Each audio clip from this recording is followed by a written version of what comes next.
Reading some Plato. I'm going to share my screen right now.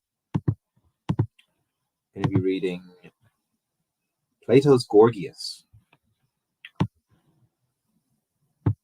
by David Horan is the translation. Well, Socrates, you know the saying, when going to war or in a battle, it may be too late to join in. Oh, does this mean that a banquet has ended and we are late? Yes, a very elegant banquet indeed, for Gorgias gave us an exhibition of a great variety and beauty a short time ago. Actually, it was all the fault of Chaerephon here for forcing me to spend so long in the agora. It does not matter, Socrates. I shall also solve the problem. Yes, Gorgias is a friend of mine, so he will give an exhibition for you now if you like, or some other time if you prefer. What's this, Chaerephon? Does Socrates want to hear Gorgias? That is the very reason we are here. In that case, come and visit me in my house whenever you wish. Yes, Gorgias is staying with me and he will give the exhibition for you. It is kind of you to offer Callicles, but would he agree to converse with us? In fact, I want to find out from him what power this skill of his possesses, and what it is that he proclaims and teaches. He may present the other exhibition on some other occasion, as you suggest.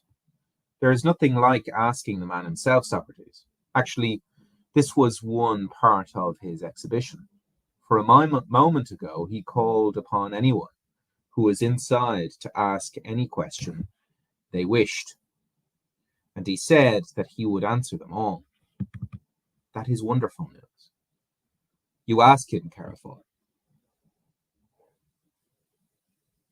What should I ask? Ask him who he is. What do you mean? For example, if he happened to be a member of Shoes, I presume he would answer that he is a cobbler. Do you understand what I mean? I understand, and I shall ask. Tell me, Gorgias, is Callicles here speaking the truth? That you proclaim that you will answer whatever question anyone may ask you? It is true, Chaerephon. Yes, indeed, I make that very announcement. I can tell you that no one has yet asked me a few questions, not for many years. Then I expect you will find this easy to answer. Now is your chance, Chaerephon. You put that to the test. Come on, Chaerephon, why don't you put me to the test instead? For I think that Gorgias is quite tired, since he has just been doing a lot of talking. What is this, Polus? Do you think that you can give better answers than Gorgias? What difference does it make, so long as they are good enough for you? None anyway, since you want to. You should answer. Ask. My question is this. If Gorgias happened to be knowledgeable in the skill that his brother Herodicus possesses, what would be right to call him? The same thing we call his brother? Certainly.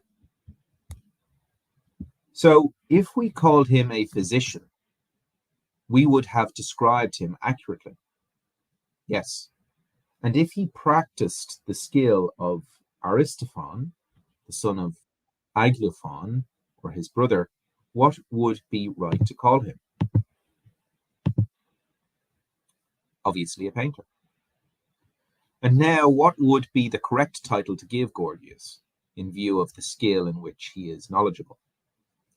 Chaerephon, humanity possesses numerous skills that have been discovered in a practical way through experience.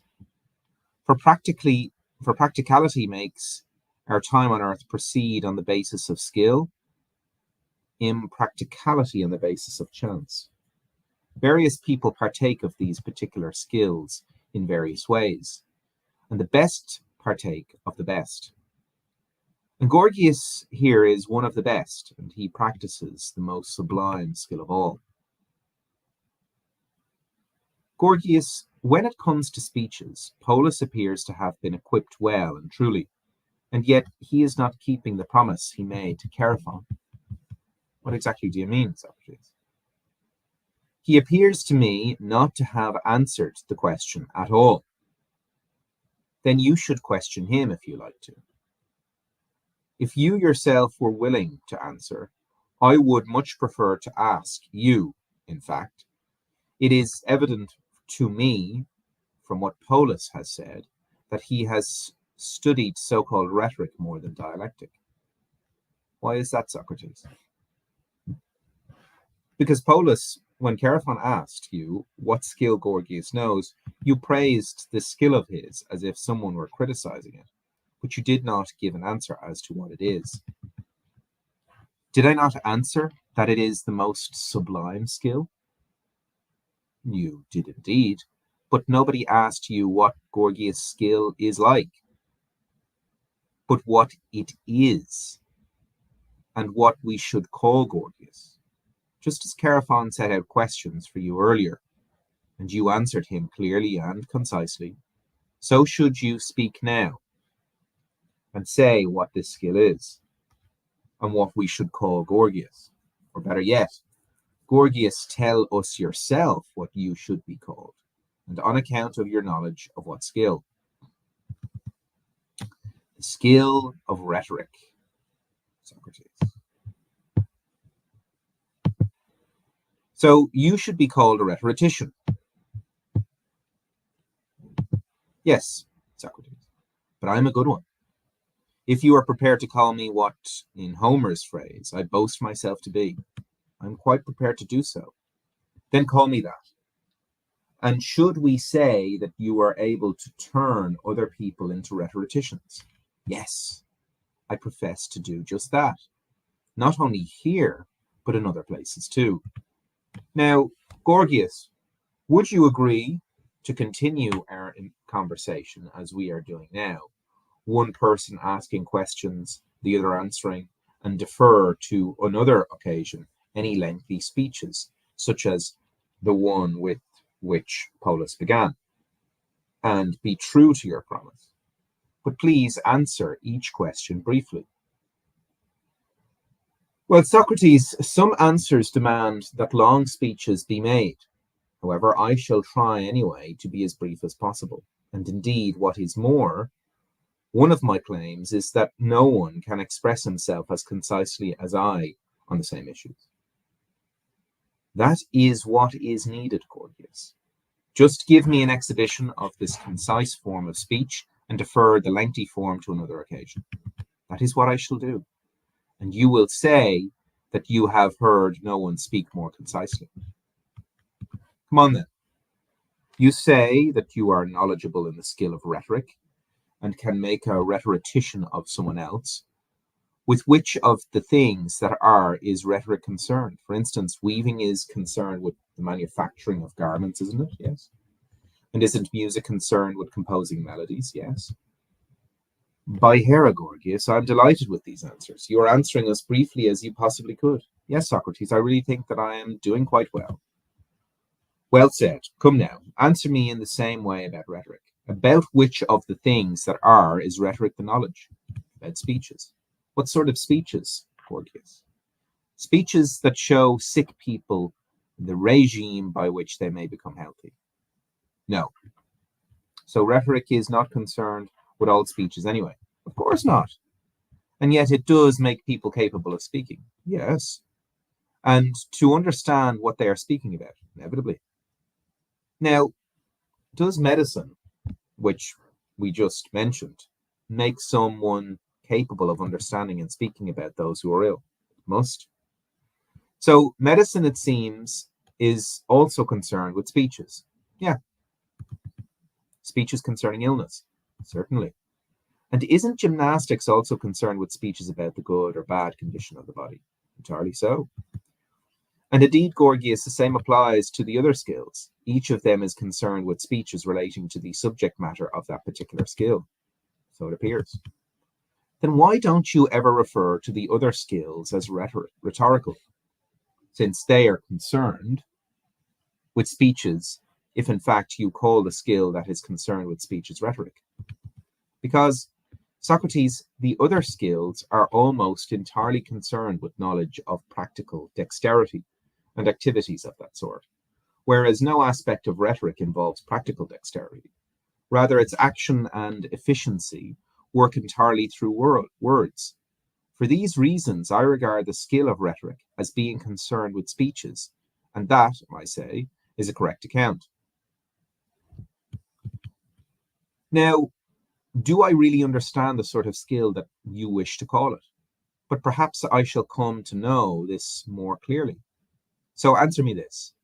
We do possess skills. Is this not so? Yes. Well, I think that the vast majority of skills involve practical dexterity and very little speaking. And some involve none at all, because the objective of the skill may be attained through silence, as is in the case of painting and sculpting and numerous other skills. I think you were saying that rhetoric is not concerned with skill such as these. Is this so?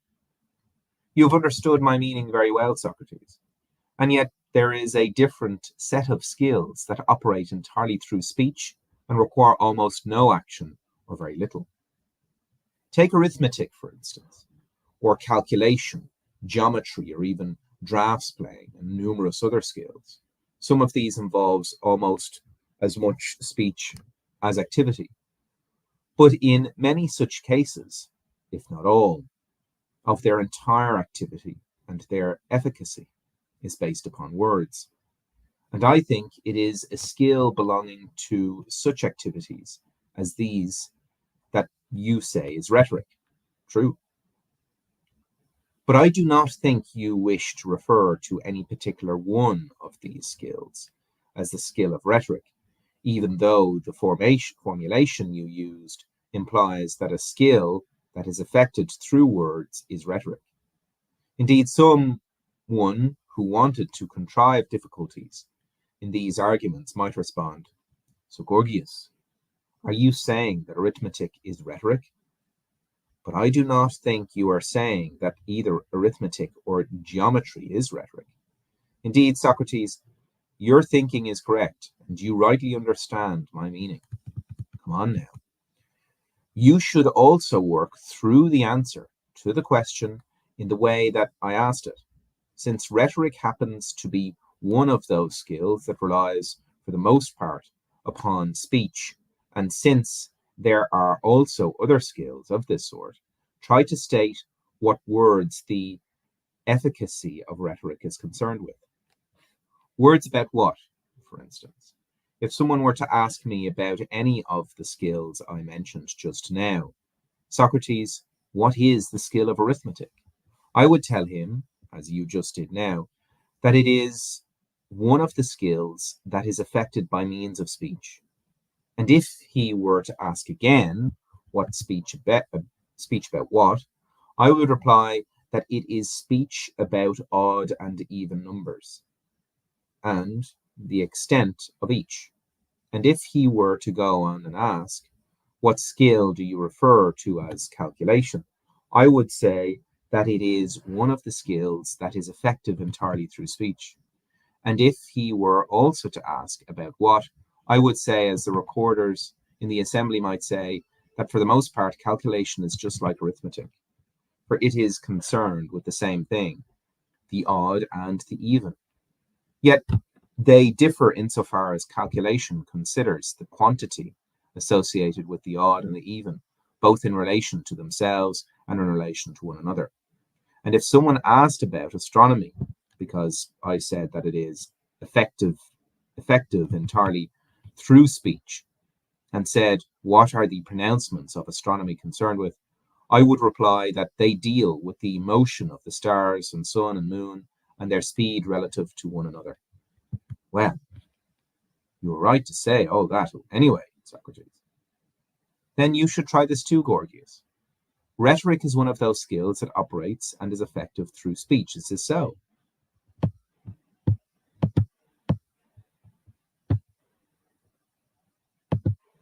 That's what it is. Can you explain what it is concerned with? Among things that are, what is that the particular words employed by rhetoric are concerned with the most important and sublime human affairs. So that's the first definition. And it's a bit vague. But Gorgias, this is too ambiguous. And this is what Socrates says. And you are still not saying anything. That is clear. In fact, I'm sure you have heard the round that men sing at parties, in which they make a list in song according to which it is their best to be healthy, second best to be beautiful, and third best, according to the composer of the song, is to be wealthy by honest means. Yes, I've heard this, but why are you referring to it? What if artificers of whatever is praised by the composer of the song were to stand before you right now? I mean, a physician, a trainer, a businessman. First, the physician would say, Socrates, Gorgias is deceiving you. This skill of his is not concerned with the most important good of humankind. Mine is. Now, if I were to ask him, who are you to say so? He would probably say that he is a physician. What do you mean? I would say, is the product of your skill the most important good? Of course it is. He would probably reply, Socrates, the product of my skill is health, and what good is more important to humanity than health? And if the trainer spoke next and said, I too would be surprised, Socrates, if Gorgias was able to show you that there is a greater good in this skill of his than I could show in mine, I would in turn ask him, who are you, my man? What is your job? And he would reply, I am a trainer, and my job is to make men's bodies strong and fair. After the trainer, the businessman would say, I imagine with total contempt for everyone else. Think about this, Socrates. Does anyone good seem more important than you, than wealth, whether it belongs to Gorgias or anyone else at all? We might say, oh, are you the artificer of this? And he would say, yes. Who are you? We would ask, a businessman. And we shall say, well then, do you regard wealth as the greatest good for us humans? Of course it is, he will say. And we would reply, and yet Gorgias, here is arguing that the skill he possesses is the cause of the greater good than ours, than yours. Of course, he would then ask, and what is this good? Put that question to Gorgias. So come on, Gorgias. You should regard yourself as being questioned by these people and by me. Tell me what it is that you describe as the greatest good to humanity, a good of which you are the artificer. What it is in truth, Socrates, is a great good, and the cause of on the one hand, of freedom and for humanity itself, and at the same time of dominion over others, for each person in his own city. And what do you call this good? I call it the ability to persuade by means of speeches, to persuade jurors in a law court, councillors in the council, assemblymen in the assembly, or anyone else at a gathering convened for political purposes. In fact, in virtue of this power, the physician will be your slave, and the trainer will be your slave, and this businessman will turn out to be taking money from someone else and not for himself. For you, actually the man with the power to speak and persuade crowds of people. I think you have now come as close as possible to showing what you consider rhetoric to be. And if I understand at all, you are asserting that rhetoric is an artificer of persuasion, and its entire function and summation consists in this. Or can you say that rhetoric is able to do anything more than produce persuasion in the soul of those who hear it?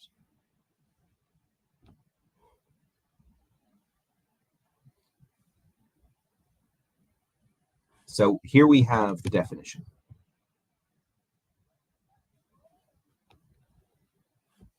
Here we have some definitions. So I call it the ability to persuade by means of speeches, to persuade jurors in law courts, councillors in the council, assemblymen in the assembly, or anyone else at a gathering convened for political purposes.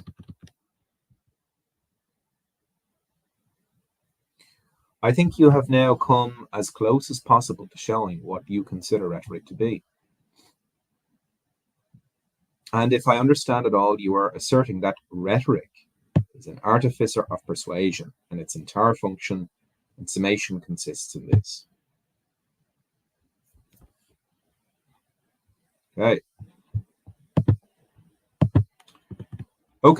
Or can you say that rhetoric is to be able to do anything other than produce persuasion in the soul of those who hear it? Not at all, Socrates. I think you are defining it quite adequately.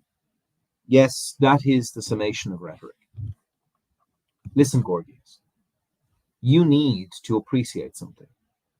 I'm convinced that if anyone ever converses with anyone else with the intention of understanding precisely what it is that the discussion is concerned with, I am one of those people, and I count you among them too. What point are you making, Socrates? I shall tell you now. You need to be fully aware that when you speak of this persuasion produced by rhetoric, I do not know what exactly it is, or what sort of issue it relates to. And yet I do have my suspicions somehow, based upon what I think you are saying it is, and what it relates to. Nevertheless, I shall ask you what precisely you mean by the persuasion produced by rhetoric, and what subjects it relates to. Now, since I have my suspicions, why do I proceed to ask you rather than telling you myself?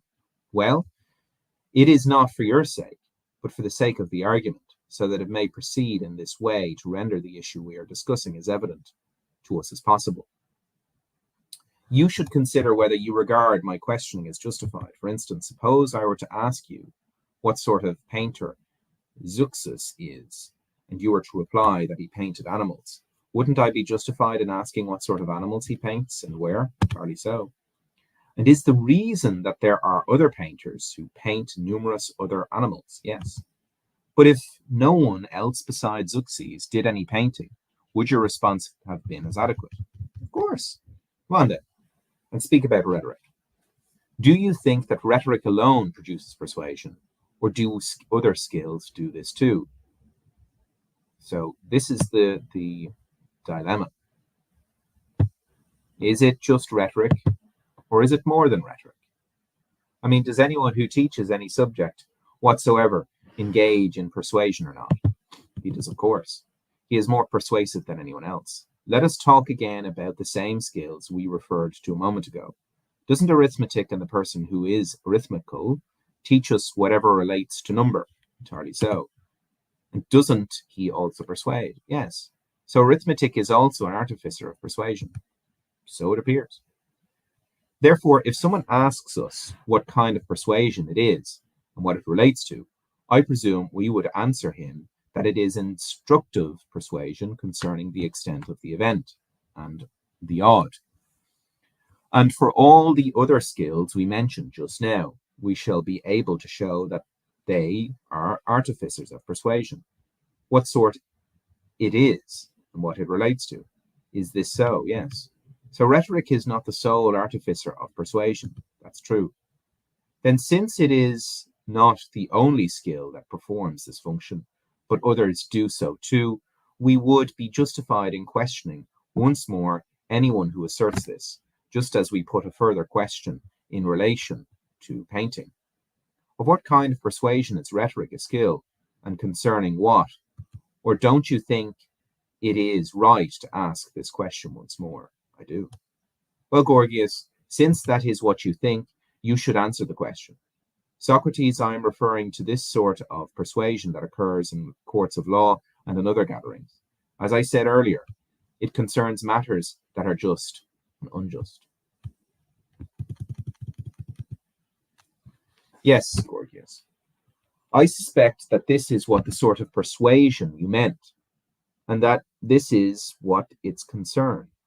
But I do not want you to be surprised if I ask you another question like this quite soon.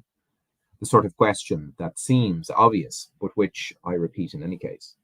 For as I say, I am not asking for your sake, but for the sake of the completion of the argument, so that we do not get into the habit of snatching at one another's pronouncements through guesswork.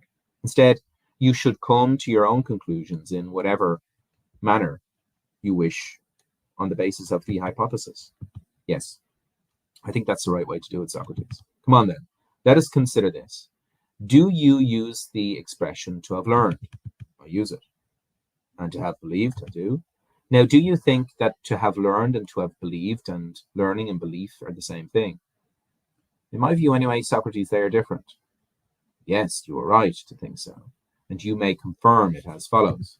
For if someone were to ask you, Gorgias, is there true belief and false belief? You would agree, I presume. Yes. What about this? Is there true and false knowledge? Not at all. So it is obvious that they are not the same. What you say is true. And yet those who have learned have been persuaded, and so have those who believed. This is so. So do you want us to posit two forms of persuasion, one furnishing belief without knowing, and the other furnishing knowledge? Entirely so. In that case, which persuasion does rhetoric produce in law courts and other gatherings in relation to matters of justice and injustice? Is it the sort of form, is it the sort from which believing arises without knowing, or the sort from which the knowing arises? It is obvious, surely, that it is the sort from which believing arises. So rhetoric is, it seems, the artificer of belief-based rather than instructive persuasion about the just and the unjust. Yes. So the rhetorician is not instructive towards law courts and the other gatherings with regards to the matters of justice and injustice. He is merely persuasive. So here we have another definition. So what we're seeing so far in Plato is this search for definitions is really important.